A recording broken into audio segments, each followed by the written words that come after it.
ओम शांति। 28 जनवरी 2024। अव्यक्त वाणी। Revise date 28/11/97। Headline. बेहद की सेवा का साधन रूहानी पर्सनैलिटी द्वारा नज़र से निहाल करना। आज बाप दादा अपने अनेक कल्प के मिलन मनाने वाले सिकिलधे बच्चों से फिर से मिलन मनाने आए हैं। अव्यक्त मिलन तो सदा मनाते ही हो, लेकिन अव्यक्त से व्यक्त रूप में मिलन मनाने के लिए सभी बच्चे भारत व विदेश से फिर से अपने घर पहुंच गए हैं। बाप दादा देख रहे हैं कि चारों ओर बच्चे अपने अपने स्थान पर भी मिलन मना रहे हैं। यह मिलन रूहानी अलौकिक मिलन है। इस मिलन में बाप दादा और बच्चों के स्नेह का साकार स्वरूप है। आज बाप दादा अपने बच्चों के रूहानी पर्सनैलिटी को देख रहे हैं। हर एक बच्चे की रूहानी पर्सनैलिटी कितनी श्रेष्ठ है। ऐसी रूहानी पर्सनैलिटी सारे कल्प में और किसी की भी नहीं है, क्योंकि आप सबकी पर्सनैलिटी बनाने वाला ऊंचे से ऊंचा बाप है। आप भी अपनी रूहानी पर्सनैलिटी को जानते हैं ना। सबसे बड़े से बड़ी पर्सनैलिटी है। स्वप्न व संकल्प में भी संपूर्ण प्योरिटी की पर्सनैलिटी नंबर 1 है, लेकिन फिर भी विश्व की सर्व आत्माओं से श्रेष्ठ है। तो बाप दादा हर एक के मस्तक से पर्सनैलिटी की झलक देख रहे हैं। प्योरिटी के साथ साथ सबके चेहरे और चलन में रूहानियत की भी पर्सनैलिटी है। और पर्सनैलिटी क्या होती है? जो खजानों से संपन्न होते हैं उसकी भी पर्सनैलिटी होती है। लेकिन कितने भी बड़े बड़े संपन्न आत्माएं हों, आपके आगे वह संपन्न आत्माएं भी कुछ भी नहीं है, क्योंकि वह भी अविनाशी सुख शांति के खजाने से खाली है। आपके पास जो संपत्ति है उसके आगे अरब खरब पति भी बाप से सुख शांति मांगने वाले हैं। और आप सदा अविनाशी खजानों से भरपूर हो। वह खजाने आज हैं कल नहीं, लेकिन आपका खजाना न कोई लूट सकता है, न कोई आत्मा खजाने को हिला सकती है। अखुट है, अखंड है। ऐसी पर्सनैलिटी वाले आप बच्चे हो। सबसे ऊंचे से ऊंची पर्सनैलिटी वाले, फिर भी आत्माओं द्वारा, विनाशी धन द्वारा, विनाशी ऑक्यूपेशन द्वारा पर्सनैलिटीज बनती हैं व कहलाई जाती हैं। लेकिन आपको ऊंचे से ऊंचे परम आत्मा ने श्रेष्ठ पर्सनैलिटी वाले बना दिया। तो अपने ऊंची पर्सनैलिटी का रूहानी नशा रहता है तो हाथ हिलाओ। बाप दादा को इतने श्रेष्ठ पर्सनैलिटी वाले बच्चे देख कितनी खुशी होती है। आपको भी होती है। बाप दादा बच्चों की ऐसी श्रेष्ठता को देख क्या गीत गाते हैं जानते हो? आप भी गाते हैं, बाप भी गाते हैं। बाप का गीत सुनाई देता है या टेप का गीत सुनाई देता है? बाप दादा की टेप न्यारी होगी ना, ऑटोमेटिक है, चलाने की मेहनत नहीं करनी पड़ती है। और दिल का गीत दिल वाले ही सुन सकते हैं, सिर्फ कान वाले नहीं, दिल वाले। तो सभी दिल वाले हो ना। दिल वाला मंदिर में आपका चित्र है ना। सभी ने अपना चित्र देखा है। बाप दादा तो सदा बच्चों के चित्र और चरित्र देखते रहते हैं। तो आज पर्सनैलिटीज को देख रहे थे।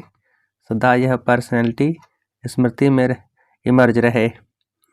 है ही नहीं, है दिखाई देवे, अनुभव में आए। सदा ऐसी पर्सनैलिटी में रहने वाले की निशानी क्या होगी? जिस निशानी से समझ जाएं कि यह अपने पर्सनैलिटी में है। अगर यह रूहानी पर्सनैलिटी इमर्ज रूप में रहती है तो उनके नयन, उनका चेहरा, चलन, संकल्प और संबंध सब प्रसन्नता वाले होंगे। सदा प्रसन्नचित्त, प्रश्नचित्त नहीं, प्रसन्नचित्त। अगर प्रश्नचित्त हैं तो चलन भी पर्सनैलिटी वाली नहीं, चेहरे पर भी प्रसन्नता की झलक नहीं। कुछ भी हो जाए, पर्सनैलिटी वाले की प्रसन्नता छिप नहीं सकती, मर्ज नहीं हो सकती। प्रसन्नचित्त आत्मा, कोई कैसी भी आत्मा परेशान हो, अशांत हो, उसको अपने प्रसन्नता की नज़र से प्रसन्न कर देगी। जो बाप का गायन है, नज़र से निहाल करने वाले, वह सिर्फ बाप का नहीं है, आपका भी यही गायन है। और अभी समय प्रमाण, जितना समय समीप आ रहा है तो नज़र से निहाल करने की, सेवा करने का समय आएगा। 7 दिन का कोर्स नहीं होगा, एक नज़र से प्रसन्न चित्त हो जाएंगे, दिल की आस आप द्वारा पूर्ण हो जाएगी। तो सभी क्या समझते हो, आदि सेवा के रत्न क्या समझते हैं? ऐसी सेवा कर सकते हो ना? अभी देखो, आप लोगों ने 40 वर्ष सेवा की या ज़्यादा भी की, कोई का 1-2 साल कम भी होगा, किसका ज़्यादा भी होगा। अभी आप लोगों ने अपने साथियों को यह सेवा सिखा दी और निमित्त भी बना दिया।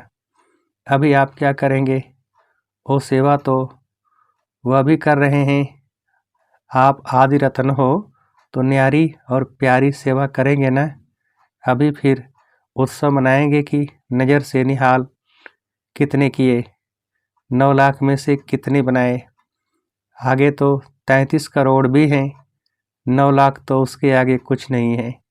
बीज तो यहाँ ही डालना है ना। तो देखेंगे कि आदि सेवा के रतन अब और क्या कमाल दिखाते हैं। यह कमाल तो दिखाई, सेवा केंद्र बनाए, अच्छे अच्छे प्रोग्राम किए, उसकी तो पदम गुना मुबारक है। 2 प्रकार के बच्चे हैं। जो पहले वाले हैं वह हैं स्थापना के निमित्त बच्चे, और आप लोग हो विशेष सेवा के आदि बच्चे। यह दादियाँ हैं जड़ स्थापना वाले, और आप सब सेवा के आदि रतन हैं। पहला तना, तो तना तो मजबूत होता है ना, तना पर ही सब आधार होता है, तना से ही सब शाखाएं निकलती हैं। जड़ वाले तो सूक्ष्म में भी शक्ति देते हैं, लेकिन जो प्रैक्टिकल में होता है, दिखाई देता है, वह तना दिखाई देता है। तो दादियाँ अभी गुप्त हो गई हैं, सकाश देने वाली, और प्रैक्टिकल में स्टेज पर आने वाले आप निमित्त बने। इसीलिए बाप दादा काम दे रहे हैं। समारोह तो बहुत अच्छा मनाया ना। बाप दादा ने सब देखा, सजी हुई मूर्तियों को देखा। उस समय तो आप लोगों को भी यही रूहानी अनुभव हो रहा था कि हम चैतन्य मूर्तियां हैं। ऐसे ही लग रहा था जैसे सजी हुई मूर्तियां मंदिरों से शांतिवन में पहुंच गई हैं। तो बाप दादा अभी बच्चों से चाहते हैं कि अभी फास्ट सेवा शुरू करो। जो हुआ वह बहुत अच्छा। अब समय प्रमाण औरों को ज़्यादा वाणी का चांस दो। अभी औरों को माइक बनाओ, आप माइट बन के सकाश दो। तो आपकी सकाश और उन्हों की वाणी, यह डबल काम करेगी, तभी 9 लाख सहज बन जाएंगे। अभी आप सभी चाहे फंक्शन में बैठे या और भी महारथी हैं, तो महारथियों की अभी सेवा है सर्व को सकाश देना, बेहद की सेवा के मैदान में आना। जब आप अव्यक्त वतन एक स्थान पर बैठे चारों ओर के विश्व के बच्चों की पालना कर सकते हैं, कर रहे हैं, तो क्या आप एक स्थान पर बैठे बाप समान बेहद की सेवा नहीं कर सकते हो? आदि रतन अर्थात फॉलो फादर, बेहद में सकाश दो। कई बच्चे अपने से भी पूछते हैं और आपस में भी पूछते हैं कि बेहद का वैराग्य कैसे आएगा। दिखाई तो देता नहीं है, लेकिन बेहद की सेवा में अपने को बिजी रखो तो बेहद का वैराग्य स्वतः ही आएगा, क्योंकि यह सकाश देने की सेवा निरंतर कर सकते हो। इसमें तबीयत की बात, समय की बात, यह सहज हो जाती है। दिन रात इस बेहद की सेवा में लग सकते हो। जैसे ब्रह्मा बाप को देखा, रात को भी कैसे आँख खुली और बेहद की सकाश देने की सेवा होती रही। तो यह बेहद की सेवा इतना बिजी कर देगी जो बेहद का वैराग्य स्वतः ही दिल से आएगा, प्रोग्राम से नहीं। यह करें, यह प्लान तो बनाते हो, लेकिन बिजी बेहद की सेवा में रहना यह सबसे सहज साधन है, क्योंकि जब बेहद को सकाश देंगे तो नज़दीक वाले तो ऑटोमेटिक सकाश लेते रहेंगे। इस बेहद की सकाश देने से वायुमंडल ऑटोमेटिक बनेगा। अब यह नहीं सोचो कि इतने सेंटर के जिम्मेवार हैं व जोन के जिम्मेवार हैं। आप सभी को स्टेट के राजा बनना है या विश्व का? क्या बनना है? विश्व का ना। आदि रत्न हो तो विश्व को सकाश देने वाले बनो। अगर 20 सेंटर, 30 सेंटर या 250 सेंटर या जोन यह बुद्धि में रहेगा तो यह भी तना का काम नहीं है। यह तो टालियां भी कर सकते हैं।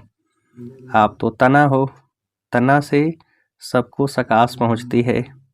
आप सभी भी यह सोचते हो कि बेहद का वैराग्य आना चाहिए। यह तो बहुत अच्छा। अभी विनाश हो जाए लेकिन 9 लाख ही तैयार नहीं किए तो सतयुग के आदि में आने वाली संख्या ही तैयार नहीं है, और विनाश हो गया तो कौन आएगा? क्या 2-3 हजार पर राज्य करेंगे? 4-5 लाख पर राज्य करेंगे? इसलिए अब बेहद की सेवा का पाठ आरंभ करो। पांडव क्या समझते हैं? बेहद की सेवा करेंगे ना? पांडव तैयार हैं? अभी यह हद की बातें बेहद में जाने से आपे ही छूट जाएंगी, छुड़ाने से नहीं छूटेंगी।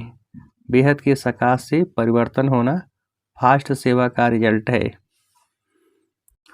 बाप दादा जानते हैं कि नाजुक परिस्थितियों में निमित्त बनी आत्माओं ने सेवा का प्रत्यक्ष प्रमाण दिया है, लेकिन आप सभी का फाउंडेशन व सेकंड का परिवर्तन का मूल अनुभव यही है कि ब्रह्मा बाप को देखा और ब्राह्मण बन गए, सेवा का वरदान मिला और सेवा में लग गए। बाप दादा ने सभी के अनुभव भी सुने, अच्छे अनुभव सुनाए। तो जैसे आप लोगों का अनुभव है, ब्रह्मा बाप को देखा और सोचना भी नहीं पड़ा, सहन करने का भी अनुभव नहीं हुआ कि सहन कर रहे हैं, बड़ी बात नहीं लगी। ऐसे अभी हर श्रेष्ठ ब्राह्मण आत्मा को देखें और आत्मा में यानी ब्राह्मण में ब्रह्मा बाप को देखें। यह है सेवा का फास्ट साधन। क्या ब्रह्मा बाप ने आपको कोर्स कराया? कोर्स तो पीछे किया, लेकिन देखा और हो गए। तो जैसे ब्रह्मा बाप में बाप समाया हुआ था, इसीलिए मेहनत नहीं लगी, ऐसे आप सभी भी बाप दादा को अपने में समाते हुए नज़र से निहाल करो। जो आप सबका अनुभव है, अनुभवी हो, देखा और फिदा हो गए। जैसे अभी सोचते हैं, ट्रेनिंग लेते हैं, फिर ट्रायल पर आते हैं, फिर कोई चला जाता है, कोई रहता है। इतनी मेहनत आपने ली, ट्रेनिंग की क्या, ट्रायल पर रहे क्या, बस आए और खो गए। ऐसी सेवा जब एक ब्रह्मा बाप ने की तो आप इतनी ब्राह्मण आत्माएं नहीं कर सकती हो क्या? आपकी पर्सनैलिटी अपना बना दे। ब्रह्मा बाप की भी पर्सनैलिटी थी ना, चाहे सूरत की चाहे सीरत की, लेकिन पर्सनैलिटी थी, तब आकर्षित हुए। तो फॉलो फादर, जब बाप ने आपको आदि में निमित्त बनाया तो जो आदि के हैं, सेवा के निमित्त व स्थापना के फाउंडेशन, उनको अंत तक सेवा में रहना ही है। तबीयत के कारण शरीर से चक्कर नहीं लगा सकते, लेकिन मन से तो लगा सकते हो। उसमें तो खर्चा भी नहीं, वीज़ा लेने की भी ज़रूरत नहीं, भाग दौड़ की भी ज़रूरत नहीं, लेटे लेटे भी कर सकते हो। क्या समझते हो? अब ऐसा कोई प्लान बनाओ, नया पार्ट शुरू करो। अभी तक एक फंक्शन तो मना लिया ना, जो सेवा की उसका प्रत्यक्ष फल मिल गया। अभी नई सेवा करो। अच्छा, बाप दादा सिर्फ सामने वालों को नहीं कह रहे हैं, सभी बच्चों को कह रहे हैं। विदेश में भी जो सुन रहे हैं उन्हों को भी कह रहे हैं। जहाँ भी सुन रहे हैं, चाहे शांतिवन में सुन रहे हैं, चाहे ऊपर पांडव भवन में, चाहे विदेश में, जहाँ भी हैं, वहाँ बाप दादा सभी के लिए कह रहे हैं, अब बेहद के सेवाधारी बनो, समय बेहद की सेवा में लगाओ। बेहद की सेवा में समय लगाने से समस्या सहज ही भाग जाएगी, क्योंकि चाहे अज्ञानी आत्माएं हैं, चाहे ब्राह्मण आत्माएं हैं, लेकिन अगर समस्या में समय लगाते हैं व दूसरों का समय लेते हैं तो सिद्ध है कि वह कमज़ोर आत्माएं हैं, अपनी शक्ति नहीं है। जिसको शक्ति नहीं हो, पाँव लंगड़ा हो और उसको आप कहो दौड़ लगाओ तो लगाएगा या गिरेगा? तो समस्या के बस आत्माएं चाहे ब्राह्मण भी हैं लेकिन कमज़ोर हैं, शक्ति नहीं है, तो वह कहाँ से शक्ति लाएं? बाप से डायरेक्ट शक्ति नहीं ले सकता, क्योंकि कमज़ोर आत्मा है। तो क्या करेंगे? कमज़ोर आत्मा को दूसरे कोई का ब्लड देकर ताकत में लाते हैं, कोई शक्तिशाली इंजेक्शन देकर ताकत में लाते हैं। तो आप सब में शक्तियाँ हैं, तो शक्ति का सहयोग दो, गुण का सहयोग दो। उन्हों में है ही नहीं, अपना दो। पहले भी कहा ना, दाता बनो। वह असमर्थ है, उन्हों को समर्थी दो। गुण और शक्ति का सहयोग देने से आपको दुआएं मिलेंगी, और दुआएं लिफ्ट से भी तेज रॉकेट है। आपको पुरुषार्थ में समय भी देना नहीं पड़ेगा, दुआओं के रॉकेट से उड़ते जाएंगे। पुरुषार्थ की मेहनत के बजाय संगम के प्रारब्ध का अनुभव करेंगे। दुआएं लेना वह सीखो और सिखाओ। अपना नेचुरल अटेंशन और दुआएं, अटेंशन में टेंशन मिक्स नहीं होना चाहिए, नेचुरल हो। नॉलेज का दर्पण सदा सामने है ही, उसमें स्वतः सहज अपना चित्र दिखाई देता ही रहेगा। इसीलिए कहा कि पर्सनैलिटी की निशानी है प्रसन्न चित्त। यह क्यों, क्या, कैसे, यह के की भाषा समाप्त। दुआएं लेना और देना सीखो। प्रसन्न रहना और प्रसन्न करना, यह है दुआएं देना और दुआएं लेना। कैसा भी हो, आपके दिल से हर आत्मा के प्रति हर समय दुआएं निकलती रहें। इसका भी कल्याण हो, इसकी भी बुद्धि शांत हो। यह ऐसा, यह वैसा, ऐसा नहीं, सब अच्छा। यह हो सकता है। दुआएं देने आती है, लेने तो आती है, देने भी आती हैं। देंगे नहीं तो लेंगे कैसे? दो और लो। यह करे नहीं, मैं करूं। ब्रह्मा बाप का सदा स्लोगन रहा। ब्रह्मा बाप बार बार याद दिलाते रहे, जो कर्म मैं करूंगा मुझे देख और करेंगे। जब दूसरे करेंगे तब मैं करूंगा, यह स्लोगन नहीं, जो मैं करूंगा मुझे देख और करेंगे। नहीं तो स्लोगन चेंज कर दो। और जगदम्बा माँ का विशेष स्लोगन रहा, हुक्मी हुक्म चला रहा है। वह चला रहा है, हम निमित्त बन चल रहे हैं। तो दोनों स्लोगन सदा याद रखो। इमर्ज है ही, सुना है, याद तो रहता है पर नहीं कर्म में दिखाई दे। तो क्या करेंगे? दुआएं लेंगे, दुआएं देंगे कि ग्लानि करेंगे, फील करेंगे यह ऐसा यह वैसा नहीं। उसको दुआएं दो, कमज़ोर है, बसीभूत है। भाषा और संकल्प बदली करो। यह संकल्प मात्र भी न हो कि यह बदले, नहीं, मैं बदलूं। और बातों में तो मैं का आता है, लेकिन जिस बात में मैं आना चाहिए उसमें और करे तो करें। यह क्या? अच्छा काम होगा तो कहेंगे मैं, और ऐसा कोई काम होगा तो कहेंगे इसने किया, इसने कहा। उल्टा हो गया ना। कोई क्या भी करता है, मुझे क्या करना है, मुझे क्या सोचना है, मुझे क्या कहना है, इसमें मैंपन लाओ। बॉडी कॉन्शियस वाला मैं नहीं, सेवा का मैं। तो ऐसे ही श्रेष्ठ वाइब्रेशन फैलाओ। अभी वाणी कम काम करती है, दिल का सहयोग, दिल के वाइब्रेशन बहुत जल्दी काम कर सकते हैं। अच्छा, अभी 1 मिनट में सभी अपनी साइलेंस की शक्ति इमर्ज करो। एकदम साइलेंस, मन से तन से इमर्ज करो। बाप दादा ने डेड साइलेंस की ड्रिल करवाई। अच्छा, चारों ओर के सर्व विशेष आत्माओं को, सदा रूहानी पर्सनैलिटी के नशे में रहने वाली आत्माओं को, सदा बेहद की सेवा में स्वयं को बिजी रखने वाली निमित्त विश्व कल्याणकारी आत्माओं को, सदा ब्रह्मा बाप और जगदम्बा का स्लोगन साकार में लाने वाली, ऊंच ते ऊंच नज़र से निहाल करने की सेवा में सदा रहने वाली बाप समान आत्माओं को बाप दादा और जगदम्बा माँ का याद, प्यार और नमस्ते। हम रूहानी बच्चों की रूहानी बाप को नमस्ते। वरदान: स्वार्थ से न्यारे और संबंधों में प्यारे बन सेवा करने वाले सच्चे सेवाधारी भव। विस्तार: जो सेवा स्वयं को व दूसरों को डिस्टर्ब करे वो सेवा नहीं है, स्वार्थ है। निमित्त कोई न कोई स्वार्थ होता है, तब नीचे ऊपर होते हो। चाहे अपना चाहे दूसरे का स्वार्थ जब पूरा नहीं होता है तब सेवा में डिस्टरबेंस होती है। इसलिए स्वार्थ से न्यारे और सर्व के संबंध में प्यारे बनकर सेवा करो, तब कहेंगे सच्चे सेवाधारी। सेवा खूब उमंग उत्साह से करो, लेकिन सेवा का बोझ स्थिति को कभी नीचे ऊपर न करे, यह अटेंशन रखो। स्लोगन: शुभ व श्रेष्ठ वाइब्रेशन द्वारा नेगेटिव सीन को भी पॉजिटिव में बदल दो। शुभ व श्रेष्ठ वाइब्रेशन द्वारा नेगेटिव सीन को भी पॉजिटिव में बदल दो। अच्छा, ओम शांति।